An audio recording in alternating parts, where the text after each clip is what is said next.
नमस्कार, DV news में आपका स्वागत है। तमिलनाडु के बाद अब कर्नाटक के एक गांव पर वक्फ बोर्ड ने अपना दावा ठोक दिया है। यहां की 1200 एकड़ जमीन पर शाह अमीनुद्दीन दरगाह ने अपना हक जताया है। राज्य की कांग्रेस सरकार ने तो किसानों को नोटिस भेजा है। विजयपुरा जिले के टिकोरा तालुक स्थित गांव के किसानों ने गुरुवार को इसकी शिकायत मंत्री एमवी पाटिल से की। किसानों ने मंत्री को बताया कि उन्हें नोटिस मिला है जिसमें कहा गया है कि उनकी जमीनें वक्फ बोर्ड की हैं। किसानों का दावा है कि अधिकारी इस क्षेत्र को शाह अमीनुद्दीन दरगाह से जुड़ी मुस्लिमों की मजहबी संस्था के रूप में नामित करने का प्रयास कर रहे हैं। ये नोटिस तहसीलदार द्वारा भेजा गया है। उसमें पुरानी सरकारी रिकॉर्ड का हवाला देते हुए जमीनें वक्फ बोर्ड की बताई गई है। रिपोर्ट के अनुसार आवास, वक्फ और अल्पसंख्यक कल्याण विभाग के मंत्री जमीर अहमद खान ने इस महीने की शुरुआत में वक्फ अधिकारियों के साथ बैठक की थी। इस बैठक में वक्फ भूमि पर अतिक्रमण को लेकर चर्चा की गई थी। इन चर्चाओं के बाद अधिकारियों ने अवैध अतिक्रमण हटाने को लेकर प्रयास किया था। इसके तहत ये विवादास्पद नोटिस भेजा गया है।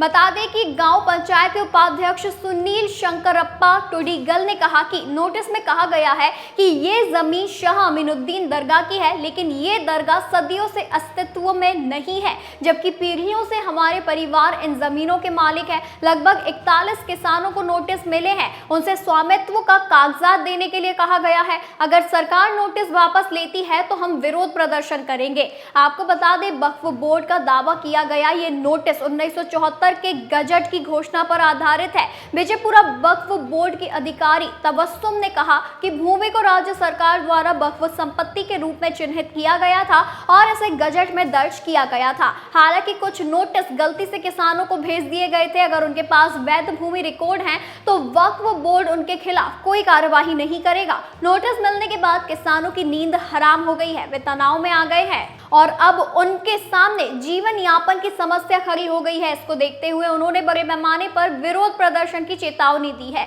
आपको बता दें कि गांव के किसानों ने घोषणा की है कि वे अपने अधिकारों की सुरक्षा के लिए लड़ने के लिए तैयार हैं। उन्होंने न्याय मिलने तक अपना संघर्ष जारी रखने का संकल्प लिया है। बढ़ते असंतोष को देखते हुए कर्नाटक के जिला प्रभारी मंत्री एमवी पाटिल ने सोशल मीडिया पर इस मुद्दे को संबोधित करते हुए किसानों को आश्वासन दिया कि वक्फ से संबोधित कोई भी निजी भूमि या संपत्ति प्रभावित नहीं होगी। उन्होंने कहा कि यदि किसी भूमि को गलत तरीके से वक्फ संपत्ति के रूप में चिन्हित किया गया है तो इसे ठीक करने के लिए आवश्यक कदम उठाए जाएंगे।